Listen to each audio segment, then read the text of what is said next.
40도까지 올라가는 정말 불볕 더위였는데 그 더위를 이기시고 또 하나님 앞에 거룩한 주일을 기억하고 예배드리러 오신 모든 성도님들 또 방송으로 예배에 참여하고 있는 모든 성도님들 감사합니다. 오늘 창세기 41장 갑니다. 41장에 보면 요셉의 얘기가 나와요. 요셉의 얘기를 보면서 요셉이 에게 애굽의 왕이 이렇게 말을 합니다. 하나님의 영에 감동된 사람이 뭘 우리가 어찌 찾을 수 있으리요. 이 요셉만큼 하나님의 영에 감동된 사람이 어디 있는가 이렇게 말을 하죠. 자, 우리는 하나님의 영에 감동된 사람에게 하나님이 주시는 사명이 뭘까를 오늘 보도록 하겠습니다. 자, 우리 옛말에 이런 말이 있어요. 호랑이에게 잡혀가도 뭐 하면 정신만 차리면 살 수 있다 그런 말을 해요. 그죠? 또 이와 비슷하지만 전혀 다른 결과를 가져오는 또 다른 말이 있습니다. 호랑이를 잡으려면 어떻게 해야 된다? 호랑이 굴로 들어가야 된다. 똑같이 호랑이와 만나는 건데 전혀 다른 모습이죠. 어떤 모습인가요? 호랑이에게 잡혀가도 이건 내가 잡혀가고 싶어서 잡혀간 게 아니에요. 어쩔 수 없이 잡혀진 거죠. 잡혀졌는데도 정신을 바짝 차리면 기회를 틈타서 생명을 보존하고 나올 수 있다는 거죠. 또 하나는 스스로 가는 거예요. 내가 스스로 그 호랑이를 잡기 위해서 스스로 위협을 무릅쓰고 생명을 위협을 무릅쓰고 호랑이 굴로 들어가서 호랑이를 잡아올 수도 있고 자기가 잡혀 먹을 수도 먹힐 수도 있겠죠. 성경은 이렇게 말합니다. 성경은 전체적으로 하나님이 아담에게 하와를 붙여주시고 그리고 성경에 대해서 쭉 말씀을 하실 때 이스라엘 백성들을 하나님 전체적으로 나의 거룩한 백성요, 그죠? 또 나의 의로운 자녀요. 또 하나님 우리에게 향한 거룩한 백성, 의로운 자녀, 또 뭐라고요? 내 신부요. 이렇게 신부요. 그래서 이스라엘 백성들을 가나안 땅으로 인도할 때 하나님이 하시는 말씀이 있어요. 어떤 말씀이에요? 너의 딸을 이방인에게 주지 말며 또 이방의 딸들을 취하여 드리지도 말고 이방인들과 결혼하지 말라고 그래요. 근데 오늘 본문에 요셉이 누구랑 결혼하나요? 요셉이 하나님의 영에 감동된 사람인데 그 하나님의 영에 감동된 요셉을 하나님이 누구랑 결혼시키느냐? 45절에 보니까 온의 제사장 아스낫과 결혼을 시킵니다.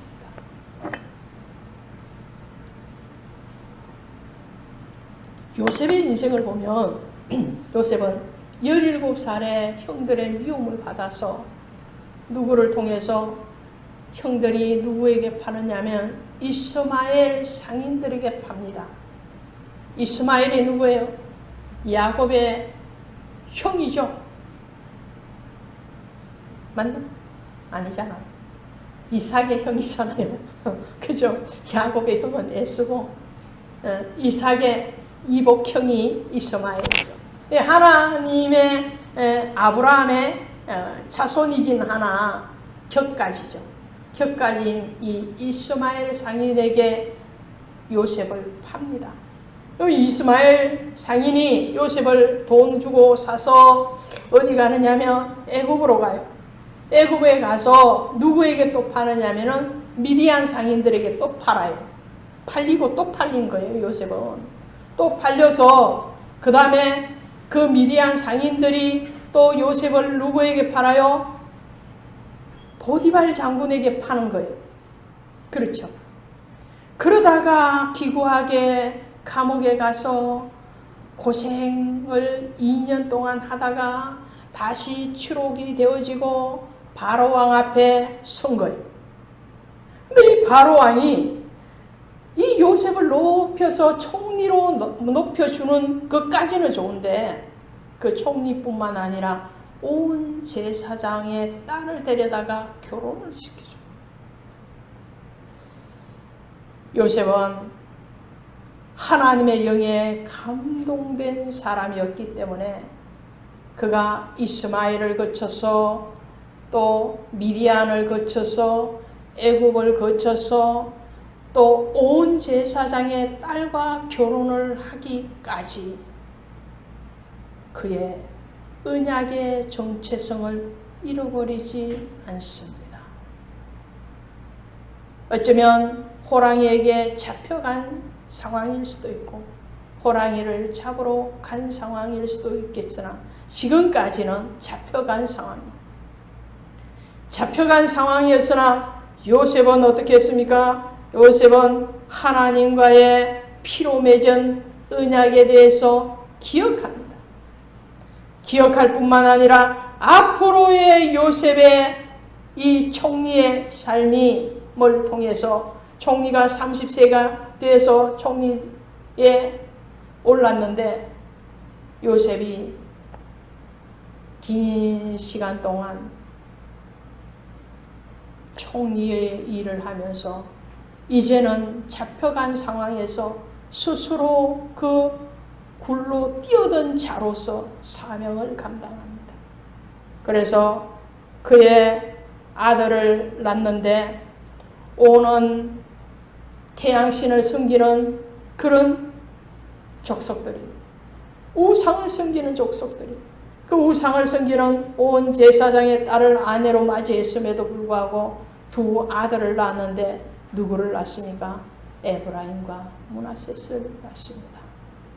그 에브라임과 므낫셋은 12지파 중에서 2지파를 차지하고 하나님의 은총의 축복의 보복을 받는 것을 보게 됩니다. 어떻게 해서 그렇게 할 수 있습니까?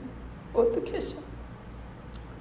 요셉은 하나님이 자기를 선택하셨고 자기에게 은혜를 베푸셔서 하나님의 구원의 방주의 사명을 감당하게 하시기 위해서 애굽으로 파송했음에 대해서 믿어서 의심하지 않았다는 거죠. 할렐루야. 믿어서 의심하지 않았을 때에 구원의 언약이 자기 한 사람에게 머무는 것이 아니고 이방인에게 머문다는 거예요. 하나님의 율법적인 그 계명은 이방인과 결혼하지 말라는 거예요. 호랑이 굴로 들어가서 호랑이를 정복하고 호랑이를 죽이고 잡아오는데 남의 자식이 가는 것은 괜찮죠. 근데 내 자식이 호랑이 굴로 간다는 것은 가슴 아픈 것이죠. 그리고 염려도 되고 걱정도 되는 것이죠. 그럼에도 불구하고 요셉과 같이 철두철미하게 성령의 감동과 그 성령의 은혜를 받은 자들을 통해서 하나님은 이방인을 구원 안으로 들어오게 하시고 축복의 통로가 되게 하신 것을 보게 됩니다. 또 한 사람이 있습니다. 어떤 사람이냐? 모세라는 사람이에요. 이 모세도 어땠습니까? 모세의 인생은 애굽에서 태어나서 바로 궁에 가서 40년 동안을 삽니다.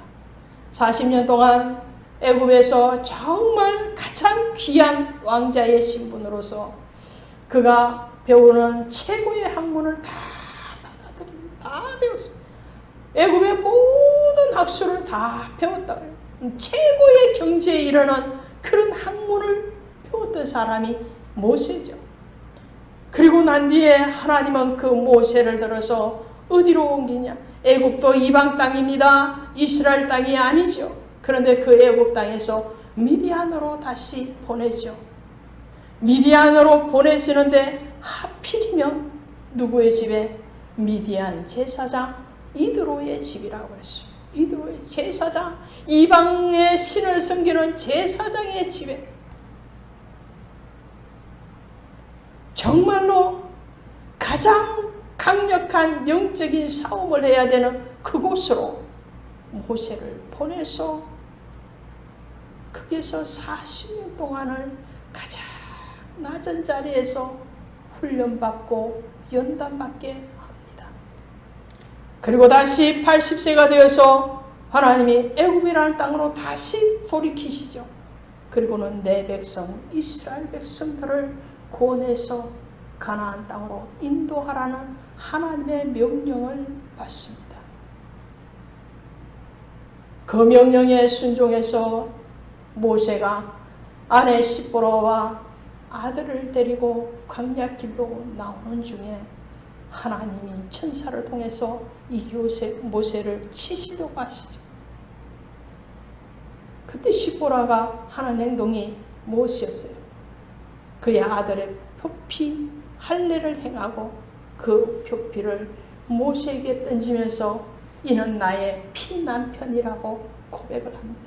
모세는 이방에서 태어났고 이방에서 자랐고 이방을 전진하는 그런 사람이었지만 그의 언약의 피는 예수께로 연결되어 있는 하나님의 아들이었다는 것 믿으십니까? 모세를 성령 충만하게 하셔서 하나님은 그를 성령의 생명의 통로로 사용하시기 위해서 애굽에서 미디안에서 다시 애굽으로 보내셔서 이제는 애굽이 아니다. 가나안으로 가라는 거예요. 그 가나안으로 가는 그 길목에서 정말 너의 가정이 먼저 구원으로 하나 되어지지 아니하면 예수의 생명과 예수의 보혈로 하나가 되어지지 아니하면 절대적으로 이스라엘 백성을 출애굽시킬 수가 없다라는 거예요. 너의 구원 한 사람의 구원의 문제가 아니고 하나님은 성령 받은 모세를 통해서 이스라엘 전체의 구원을 이루기를 원하셨다는 것을 우리는 알게 됩니다. 이 할례를 행하고 하나님과 다시 피로 언약되었음에 대해서 고백과 또 그 피 언약에 대한 확신이 있을 때에 하나님은 모세와 시보라를 통해서 이스라엘의 구원을 이루셨을 뿐만 아니라 제사장 이드로와 그의 아들 호박까지 구원하시는 놀라운 역사를 창조하십니다. 믿으십니까? 바울은 신약에 오면 바울이 또 있습니다. 바울은 육적인 결혼은 하지 않았습니다. 육적인 결혼은 하지 않았으나 바울이 택한 것은 하나님 앞에 명령받은 이방인들에 대한 구원이었습니다.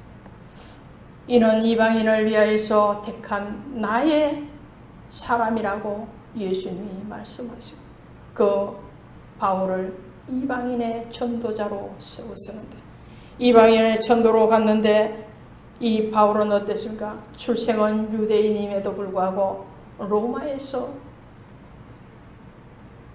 공회원으로 또 군대의 장수로서 생활을 하고 다시 하나님 앞에 에루살렘으로 부름을 받았다가 에루살렘에서부터 다시 안디옥으로 또 이방의 여러 나라로 나아서 복음을 전하는 그런 복음의 삶. 이 성령 받은 바울이 하는 일이 무엇입니까? 오늘 바울이 이런 일을 합니다. 사도행전 13장을 가보십니다. 사도행전 13장 찾아가셔서 208페이지 신약 사도행전 13장 가시면 바울이 구브로에서 전도를 합니다. 전도를 하는데 그 전도를 방해하는 사람이 나타나죠. 그 방해하는 사람이 이런 사람이었습니다. 자, 5절부터 봅니다. 13장 5절부터 시작. 살라미에 이르러 하나님의 말씀을 유대인의 여러 회당에 전할세 요한을 수행원으로 두었더라. 온 섬 가운데로 지나서 바보에 이르러 바 예수라 하는 유대인 거짓 선지자인 마수사를 만나니 그가 총독 서기오 바울과 함께 있으니 서기오 바울은 지혜 있는 사람이라. 바나바와 사울을 불러 하나님의 말씀을 듣고자 하더라. 이 마수사 엘루마는 이 이름을 번역하면 마술사라. 그들을 대적하여 총독으로 믿지 못하게 힘쓰니 바울이라고 하는 사울이 성령이 충만하여 그를 주목하고 이르되 모든 거짓과 악행이 가득한 자요 마귀의 자식이요 모든 의의 원수여 주의 바른 길을 굳게 하기를 그치지 아니하겠느냐. 그리고 이를 영중적으로 제압하고 그를 방해하는 복음의 대상자인 이 총독과 그리고 이 바나바의 고향인 구브로의 모든 시민들을 구원하는 일에 헌신되어지는 바울의 모습을 본다는 겁니다. 자, 오늘 공통점이 뭡니까? 오늘 요셉도 모세도 바울도 그들은 여러 나라를 전진했습니다. 그들의 출생은 유대인이었음에도 불구하고 유대인의 땅에만 머무는 것이 아니고 애굽으로 그리고 로마로 또한 미디안으로 때로는 더 넓은 소아시아 지역으로 나아가서 복음을 전하는데 그들에게 있었던 것이 있었다는 거예요. 그것이 바로 성령의 충만함이었어요. 성령이 충만하다는 말씀은 하나님의 구원의 은혜에 대한 구속의 생명에 대한 확신이 충만했다는 거예요.